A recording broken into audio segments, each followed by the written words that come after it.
ನನ್ನ ಹೆಸರು ಕರಿಯಪ್ಪ ಸಿ.ಕೆ. ಚೇಳೂರು, ಗುಬ್ಬಿ ತಾಲೂಕು, ತುಮಕೂರು ಜಿಲ್ಲೆ. ಸುಮಾರು 74 ವರ್ಷ ನನಗೆ. ನಾನು ರಿಟೈರ್ಡ್ ವೈಸ್ ಪ್ರಿನ್ಸಿಪಾಲ್ ಆಗಿದ್ದರು. ನನಗೆ ಡಿಸ್ಕ್ ಬಲ್ಜ್ ಆಗಿದೆ ಮೇಯ್ನು. ಮತ್ತು ತೊಡೆಯಿಂದ ಅಂದರೆ ಈ ಸೊಂಟದಿಂದ ಕೆಳಗುವರೆಗೂ ಪಾದದವರೆಗೂ ಒಂದು ದಿವಸ ಸೆಳೆತ. ಮೆಟ್ಲು ಹತ್ತೋದು ಕಷ್ಟ ಆಯಿತು, ಇಳಿಯೋದು ಕಷ್ಟ ಆಯಿತು, ಬಗ್ಗಕ್ಕಂತೂ ಆಗ್ತಿರಲೇ ಇಲ್ಲ.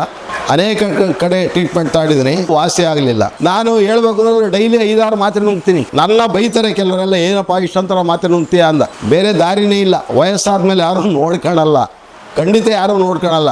ತಮ್ಮ ಸ್ವಂತ ಕೆಲಸ ಕಾರ್ಯಗಳನ್ನ ಮಾಡಿರ್ತಕ್ಕಂಥದ್ದು. ಇದಕ್ಕಾದರೂ ನಾವು ಆರೋಗ್ಯವಾಗಿರ್ಬೇಕು ಅಂತಕ್ಕಂಥ ದೃಷ್ಟಿಯಿಂದ ನಾನು ಈ TV ಆ್ಯಡ್ ನೋಡಿ ಮಲ್ಲೇಶ್ವರಂನಲ್ಲಿ ಲೇಸರ್ ಟ್ರೀಟ್ಮೆಂಟನ್ನು ನಾನು ಮತ್ತು ನಮ್ಮ ಮಿಸ್ಸಸ್ಸು 12 ದಿವಸ ಟ್ರೀಟ್ಮೆಂಟ್ ತಾಳಿದ್ರಿ. ಆ ಲೇಸರ್ ಟ್ರೀಟ್ಮೆಂಟಲ್ಲಿ ಮಂಡಿ ನೋವು ನಮ್ಮ ಮಿಸ್ಸಸ್ದು ವಾಸಿ ಆಯಿತು, ಉತ್ತಮ ಆಗ್ತಾ ಇದೆ. ಗೌತಮ್ ಡಾಕ್ಟ್ರು ಒಳ್ಳೆ ಡಾಕ್ಟ್ರು, ಇಲ್ಲಿ ಟ್ರೀಟ್ಮೆಂಟ್ ಕೊಡ್ತಕ್ಕಂಥವ್ರು ಒಳ್ಳೆಯವರು. ಎಲ್ಲರೂ ಸ್ಪಂದಿಸ್ತಾರೆ. ಇಲ್ಲಿ ಯಾವುದೇ ಇಂಜೆಕ್ಷನ್ ಇಲ್ಲ, ಮಾತ್ರೆ ಇಲ್ಲ, ಮತ್ತು ಔಷಧಿ ಇಲ್ಲ, ಟ್ರೀಟ್ಮೆಂಟ್ ಆ ಥರ ಇದೆ.